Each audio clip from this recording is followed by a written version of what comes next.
Bismillahirrahmanirrahim. Assalamualaikum warahmatullahi wabarakatuh. Sebelumnya saya mohon izin Pak Ketua Komisi keterlambatan hadir sehubungan tadi karena memang sudah terjadwalkan hari ini untuk penetapan nilai untuk seleksi PAW Pak. Jadi karena hal tersebut saya undurkan nanti jam 1 untuk penetapan bobot poin itu untuk para calon karena yang mencalonkannya 9 Pak, karena aturan PAW 3. Desa mana? Desa Cimanganten Pak. Gitu. Jadi tadi saya datang lagi dulu ke sana dengan panitia sehingga mohon izin untuk di jam 1 bahkan saya harus hadir di sini. Itu mohon izin keterlambatan tadi berkaitan dengan agenda kegiatan PAW di Cimanganten. Baik, sesuai dengan apa yang disampaikan bahwa untuk terbongkar ini ya berkaitan dengan temuan BPK ini 7.733.805 itu berkaitan dengan ada beberapa poin memang pada saat pemeriksaan BPK ya terus terang kami pun tadinya percaya dengan PTPK dan checklistnya dan sebagainya karena untuk meriksa satu persatu Pak memang usaha SPJ kan seperti itu tiap bulan. Nah, akan tetapi pada saat pemeriksaan karena sudah diberikan surat pernyataan BPK sebelum memeriksa bendahara itu ya memberikan SPJ itu sudah diberikan surat pernyataan bahwa dokumen tidak tercecer. Nah setelah diperiksa ada beberapa kegiatan yang memang kelengkapannya tidak lengkap, itu akan menjadi temuan. Nah saya sampaikan ya kami terima karena memang itu kesalahan dari tim yang menyelesaikan. Nah seperti itu sehingga kami sampaikan ke BPK ya, untuk di berikutnya kami memberikan teguran dan perbaikan untuk di pelaksanaan kegiatan selanjutnya. Bapak mengakui itu kelalaian? Itu betul Pak, karena walaupun ada checklist dan sebagainya tadinya percaya gitu ya. Bapak merasa dikelabui? Ya seperti itu Pak, kalau kayak ini checklistnya ada, ini ada kan percaya, ada Alif itu kan mungkin. Nah setelah diperiksa BPK ya ternyata itu ada yang tercecer, yang istilah nama tinggalin mah dina ngasupkeunana tetap BPK mah kudu kumplit jadi temuan. Nah alhamdulillah lah walaupun segitu ya kami tidak melihat besar dan kecil. Nah itu kekurangan dari kami harus lebih ketat mengontrolnya mungkin. Jenderal Satet, Ibu Kapem. Oke, saya kira itu penjelasan berkaitan dengan belanja yang tidak dapat dipertanggungjawabkan ya. Jadi clear bahwa hampir pada umumnya Pak Camat percaya kepada PPK dan saat pemeriksaan BPK barulah diketahui bahwa sekian banyak belanja itu tidak dilengkapi dengan SPD yang sah. Saya kira begitu. Silakan lanjut Ketua. Izin bismillahirrahmanirrahim. Assalamualaikum warahmatullahi wabarakatuh. Boleh diam dulu. Boleh. Saya izin ya untuk dari Lewi Goong. Memang tadi sudah disampaikan beberapa sebagian aturan-aturan atau aluran yang dipakai di dalam pengelolaan keuangan di kami di pemerintahan kecamatan. Kebetulan ini bukan alibi, bukan juga saya semua yang terjadi ini murni memang tanggung jawab kami selaku pengguna anggaran di kecamatan. Di sini perlu kami sampaikan bahwa di Lewi Goong itu Kasubag Keuangan sudah kosong mau 3 tahun.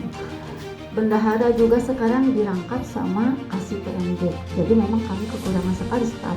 Ada banyak staf tapi P3K yang setelah berkonsultasi ke BKD itu tidak bisa mempunyai atau memegang suatu jabatan. Jadi itu prolognya dulu.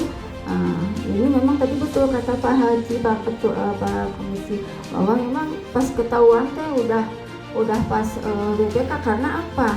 Di sini walaupun tidak ada Kasubag Keuangan, kami pejabat penata usaha keuangan ditarik kewenangannya kepada Sekmat. Di dalam pengajuan GU di situ ada checklistan SPJ selesai. Nah, di sini bukannya kami abai, di sini apa perlu lagi kami ya satu persatu perkwitansi seperti itu. Ternyata ini ada sebesar 11.996.800, ternyata ini baru berupa penyerahan ke PPTK. Setelah saya konfirmasi ini bagaimana, pas ada temuan PPK ini bagaimana, ternyata ya PPTK-nya juga sudah pensiun, tapi ternyata tidak bisa dicari di lemarinya. Karena saya percaya itu digunakan oleh kegiatan, karena terus terang memang kami di sini memang betul-betul memang kegiatan anggaran itu memang betul-betul sangat-sangat dipergunakan, apalagi kegiatan yang sifatnya sekarang sesudah efisiensi ya. Kembali ke tahun ini, tahun 2025 itu ada peralihan bendahara yang pensiun juga di bulan Mei. Nah, di bulan Mei otomatis kemungkinan ada yang tercecer gitu ya. Itu jawaban dari saya. Jadi memang waktu kemarin ketemu ada temuan angka segini bahwa diindikasikan tidak didukung bukti pertanggungjawaban sebanyak 11 juta sekian, ternyata yang ada adalah penyerahan saja uang ke PPTK untuk kegiatan. Disitunya memang si kegiatan waktu itu kalau tidak salah ini Mamin ya, waktu itu disitunya tidak. Tapi saya percaya, karena apa? Karena MTQ kami dilaksanakan, apalagi waktu itu apalagi bukan sombong ya, apalagi waktu itu lebih dong juara hal umum. Bagaimana bisa Bu, saya bilang ke Bu Uke, bagaimana Bu, ini Mamin tidak digunakan, kami kapilah sekian 56 kapilah, masa nggak dikasih makan, masa nggak dipercaya. Mungkin memang kami menyerahkan ke PPTK, ke LPTQ, langsung diserahkan sebanyak itu. Jadi ya itu mungkin itu kelemahan dari kami. Itu mungkin, terima kasih. Cukup?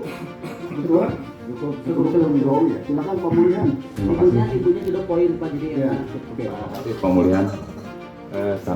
Ini bukti kegagalan administrasi dan juga kegagalan camat dalam pengolahan anggaran. Itu pertama. Ini baru dari 7 kecamatan.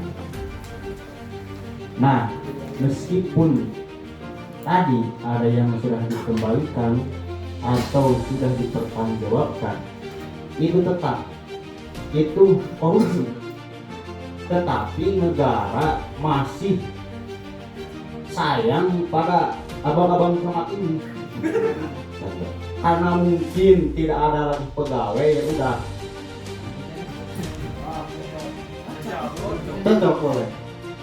Artinya ini sudah tindak korupsi, tetapi negara masih mengampuni 2 bulan 60 hari untuk mengembalikan kerugian. Tetapi ini tetap ini korupsi, dan ini tidak boleh terulang kembali. Bahwa kegagalan dalam pengolahan anggaran dan kegagalan dalam pengawasan ini jangan diulang kembali. Ini baru di 9 kecamatan yang disampel dan 7 kecamatan terbukti. Apalagi di 42 kecamatan ini. Ini harus menjadi perhatian serius bagi pemerintah daerah dan juga DPRD untuk senantiasa membina para camat-camat, termasuk Ibu Tapet, Ibu mohon untuk dibimbing dan untuk terus diaudit, dan juga Bapak Inspektorat jangan hanya duduk di kursi nanti ya Pak Inspektorat, untuk turun ke lapangan mengecek para camat-camat yang memang kalau kata tadi camat Jumbulang tidak tahu, ya beritahu. Bagaimana ini kompetensi camat di Garut ini seperti ini bukti gagal. Bagaimana nanti mengurus masyarakat, tetapi dalam administrasi juga tidak becus. Gagal sekali ini camat. Saya menyayangkan bapak-bapak di sini digaji oleh pajak rakyat, bapak-bapak di sini digaji oleh uang-uang rakyat, tetapi pelayanan pertanggungjawaban kepada rakyat, kepada masyarakat nol besar, hanya mementingkan pribadi saja.